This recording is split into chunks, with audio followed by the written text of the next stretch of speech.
Pemirsa, terima kasih Anda masih menyaksikan NTV Prime. Sebelum kita lanjutkan perbincangan pada sore hari ini, kita akan sama-sama menyimak bagaimana kronologi kasus sengketa yang terjadi di Bekasi. Ya, ini pada awalnya tahun 1973, Juju Saribanondoli, pemilik pertama SHM nomor 325 untuk lahan seluas 3,6 hektar. Lokasi lahan di Jatimulya, Kota Bekasi sebelum pemekaran Kabupaten Bekasi. Kemudian pada 1976 terjadi transaksi antara Juju Saribanondoli dengan Abdul Hamid. Ada akta jual beli tapi tidak balik nama menjadi SHM.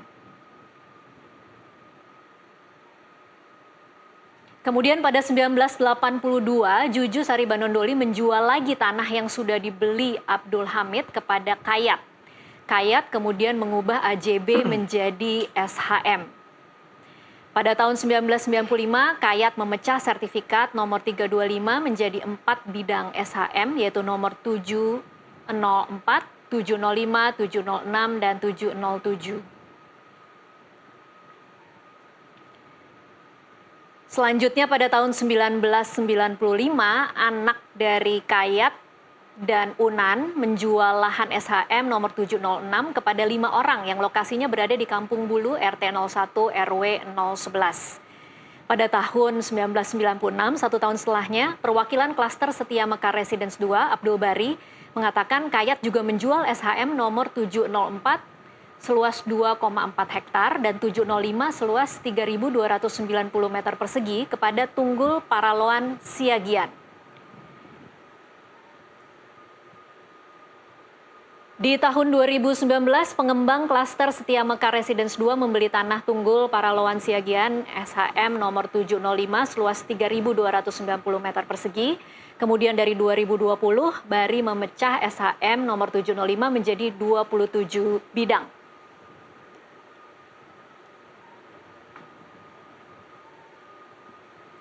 Ini pada 2024, anak satu-satunya dari Abdul Hamid, yaitu Haji Mimi Jamilah, menggugat Kayat, semua pemilik SHM pecahan kepada Pengadilan Negeri Bekasi, dan pada 2025, juru sita PN Cikarang menghancurkan bangunan di 5 bidang tanah di Kampung Bulu, RT 01, RW 011, dan listrik dan air di sana diputus.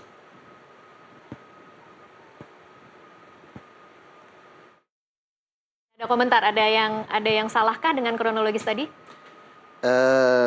Saya coba perbaiki tadi. Pada tahun 2024. Baik, itu bisa kan, sambil ditampilkan 2024 ya? Ya. Iya. Tahun 2024 itu anak satu-satunya Abdul Hamid, yaitu Ibu Hajah Mimi Jamilah, menggugat Kayat, semua pemilik SHM pecahan kepada Pengadilan Negeri Bekasi. Nah, kalau dikatakan semua berarti kan kami termasuk.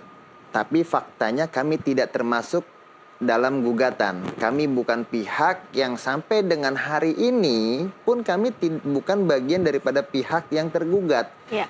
Gitu. Jadi mungkin pada tahun 2024 tadi Ibu Hajah Mimi Jamilah menggugat Kayat. Kami nggak ngerti ya kronologinya itu seperti apa. Yang jelas kami bukan pihak. Jadi bukan semua pemilik sertifikat pecahannya. Oke. Mungkin itu, Mbak. Oke. Jadi kalau melihat rangkaian kronologi ini, Mas Bari kemudian bisa ketahuan tidak sebenarnya di mana sih letak terjadi kemudian bisa ada 2 orang yang mengklaim punya 2 sertifikat? Oke. Saya bukan pakar hukum ya, Mbak ya. Jadi kapasitas saya ini sebagai pengembang yang saya membeli tanah itu berdasarkan keterangan yang saya peroleh dari Badan Pertanahan Nasional, dikatakan tanah itu clean and clear. Ya. Tapi ternyata pada akhirnya terjadi sengketa yang saya juga tidak pernah tahu. Cuman yang perlu saya garis bawahi di sini adalah karena pada waktu itu kami berada di lapangan ketika akan terjadinya eksekusi dan sudah diberitahukan melalui surat pemberitahuan pada tanggal 18 Januari 2025 kami mendapatkan surat pemberitahuan akan dilaksanakan eksekusi pengosongan lahan. Kita cuma dikasih waktu 1 bulan kurang lebih sampai dengan tanggal 20 rencana akan dilaksanakan eksekusi.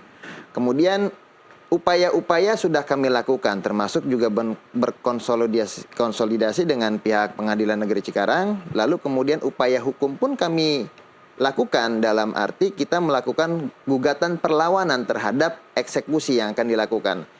Tapi itu semua tidak diindahkan, tidak diindahkan, sehingga pada tanggal 30 Januari ya 2025 terjadilah eksekusi. Saya secara awam yang mungkin tidak begitu mengerti tentang hukum, saya melihatnya bahwasanya tidak adanya koordinasi antara BPN, antara Pengadilan Negeri dengan BPN yang harusnya mereka itu Pengadilan Negeri Cikarang itu melakukan constatering atau pengembalian batas sebelum melaksanakan eksekusi, itu tidak dilakukan. Dan rapat-rapat konsolidasi atau rapat-rapat koordinasi sebelum pelaksanaan eksekusi itu pun harusnya dilakukan, dan itu melibatkan BPN. Karena BPN ini bukan sebagai pihak yang terlibat, akhirnya yang terjadi itu adalah tindakan kesewenang-wenangan yang dilakukan oleh Pengadilan Negeri Cikarang. Maka saya selaku korban dan warga yang lain menduga bahwasanya ada konspirasi yang dilakukan dalam pelaksanaan eksekusi ini. Siapa yang berkonspirasi, Mas Bari? Lebih tepatnya mungkin ya penerima pelaksana eksekusi. Dugaan kami seperti itu. Kenapa? Karena kami yang ada di lapangan pada waktu itu betul-betul mempertahankan hak kami, dibenturkan dengan aparat kepolisian, aparat keamanan yang dengan kekuatan yang luar biasa, dengan jumlah yang luar biasa. Yang kami warga itu nggak ada apa-apanya, Mbak. Kami warga tinggal di situ cuman ada 10 kakak yang di Setia Megara Residen 2. Total 27 bidang, yang terhuni baru 12. Kemudian warga-warga yang lain juga itu mereka bukan orang-orang yang dengan kekuatan, mereka orang-orang lemah gitu. Harus dibenturkan dengan aparat keamanan, kemudian kita dihadapkan dengan beko, dengan 2 beko dan 1 doser, sehingga atmosfer ketakutan-ketakutan yang kami rasakan itu sangat-sangat luar biasa gitu, Mbak. Sehingga itulah kemudian kenapa kami menduga adanya dalam tanda kutip ya kekuatan di luar daripada pengadilan yang mengendalikan ini semua. Siapa di luar pengadilan itu? Apakah kemudian kita bisa berasumsi bahwa ini adalah kekuatan Haji Mimikah yang memiliki lahan ini, atau seperti apa, Mas Bari? Saya belum paham, belum tahu itu. Oke, saya ke Kang Rian. Kang Rian, kan ini kan sebenarnya kalau kita lihat kronologi kasusnya, terjadinya putusan itu kan di tahun 97 ya, jadi 28 tahun kemudian tiba-tiba secara mendadak eksekusi itu dilakukan. PN didampingi dengan aparat hukum. Bukan tidak mungkin kemudian para korban yang menjadi korban penggusuran kemudian bisa berasumsi bahwa ini pasti kan ada sesuatu yang menggerakkan PN tiba-tiba. Nah, kalau Anda sendiri melihatnya seperti apa, Mas? Baik, sesuai dengan apa yang disampaikan oleh klien saya bahwa di situ ada dugaan konspirasi.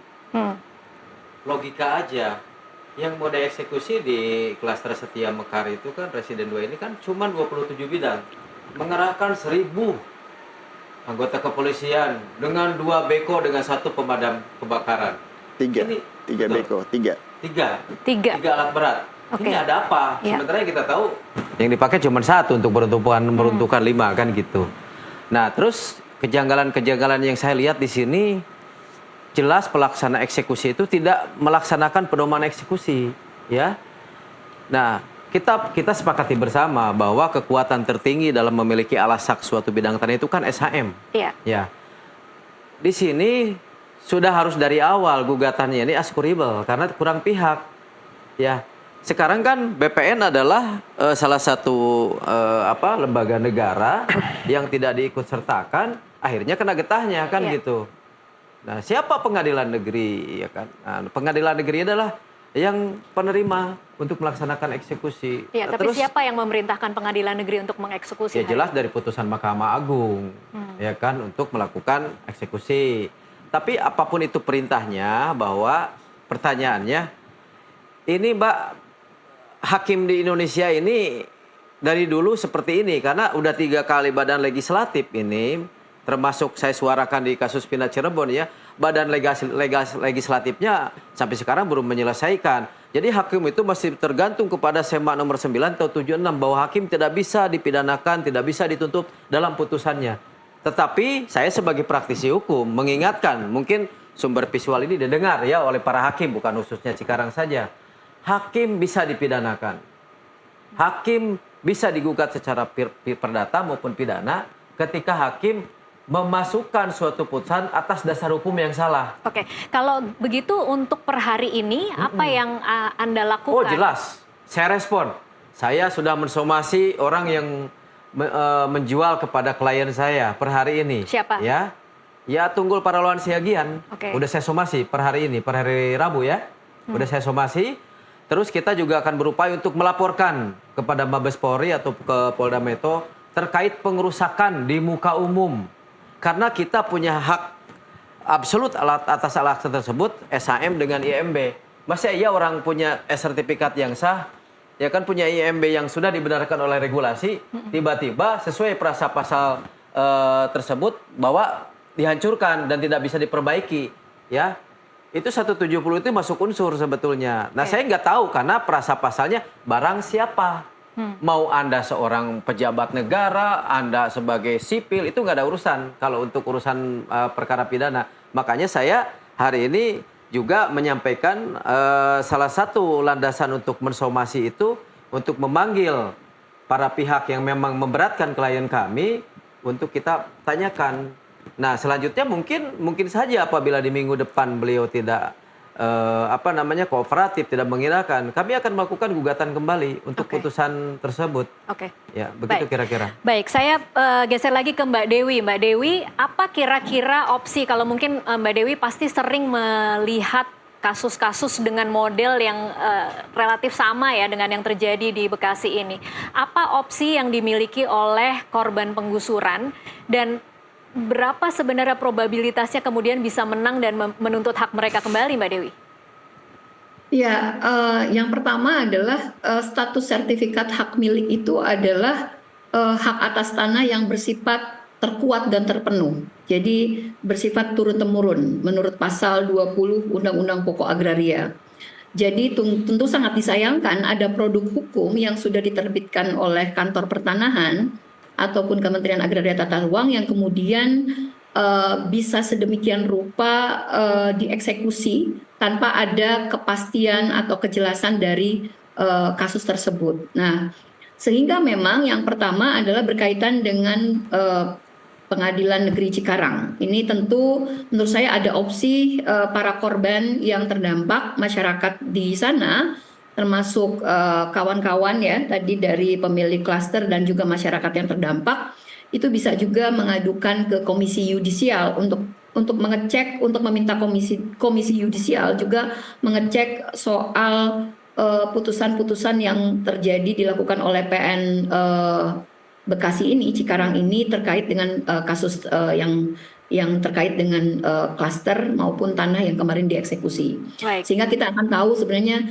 betulkah pertimbangan-pertimbangan hukum yang dilakukan dalam proses pengadilan. Karena kalau kita lihat dari informasi yang saya terima, ini kasusnya kan bukan baru-baru ini saja. Kalau kita melihat misalnya dari putusan pertama tahun 1996, kemudian 97 ada banding, kemudian ada kasasi 98, kemudian ada banding juga 2021, 2022 ada kasasi dan putusan PK 2023. Jadi sebenarnya ini proses yang sangat alot gitu yang dilakukan oleh gugatan atas nama Ibu Mimi Jamila yang tadi sudah disampaikan yang digugat itu justru bahkan bukan pemilik klaster atau warga yang sekarang sudah mendapatkan sertifikat hak milik dari klaster tersebut. Justru ini sengketa yang justru tidak melibatkan masyarakat yang sudah mempunyai SHM dan secara de facto di lapangan adalah yang menguasai tanah tersebut. Nah, itu satu yang berkaitan dengan pengadilan Cikarang.